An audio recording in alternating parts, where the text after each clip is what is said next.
பூமியில் உள்ள ஜாதிகள். தேவரீர் ஜனங்களை நிதானமாய் நியாயம் தீர்த்து பூமியிலுள்ள ஜாதிகளை நடத்துவீர். ஆதலால் ஜாதிகள் சந்தோஷித்து கம்பீரத்தோட மகிழக்கடவர்கள். தேவனே, ஜனங்கள் உம்மை துதிப்பார்களாக, சகல ஜனங்களும் உம்மை துதிப்பார்களாக. தேவரீர் ஜனங்களை நிதானமாய் நியாயம் தீர்த்து பூமியில் உள்ள ஜாதிகளை நடத்துவீர்.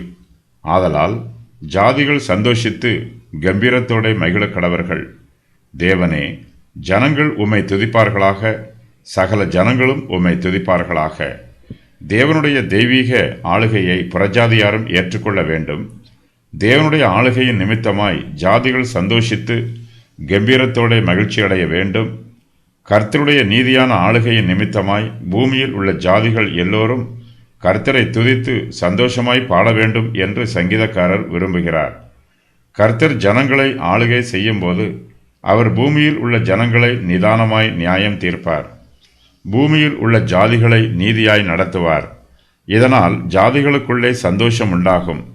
இந்த சந்தோஷம் பரிசுத்தமான சந்தோஷம். இது உலக பிரகாரமான சந்தோஷம் அல்ல. தேவன் தாமே தங்களை நிதானமாய் நியாயம் தீர்த்து நடத்துவதை உணர்ந்து ஜாதிகள் கர்த்தருக்குள் சந்தோஷப்படுவார்கள்.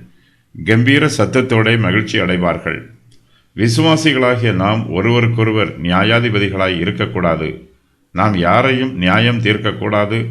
நம்முடைய கர்த்தரே நம் எல்லோருக்கும் நியாயாதிபதி. அவர் மாத்திரமே நம்மை நியாயம் தீர்க்க வேண்டியவர். தேவனுடைய நியாய தீர்ப்பு அவருடைய நீதியின் பிரகாரமாய் இருக்கும். அவரே ஜனங்களை நிதானமாய் நியாயம் தீர்ப்பார். தம்முடைய சத்தியத்தின் பிரகாரமாய் நம்மை நியாயம் தீர்ப்பார். பூமியில் உள்ள ஜாதிகள் எல்லோரும் தேவனுடைய நியாய தீர்ப்பில் சந்தோஷப்பட வேண்டும் என்றும் கர்த்தருக்குள் களிகூற வேண்டும் என்றும் சங்கீதக்காரர் விரும்புகிறார். இதற்காக தேவனே, ஜனங்கள் உம்மை துதிப்பார்களாக, சகல ஜனங்களும் உம்மை துதிப்பார்களாக என்று ஜெபம் பண்ணுகிறார்.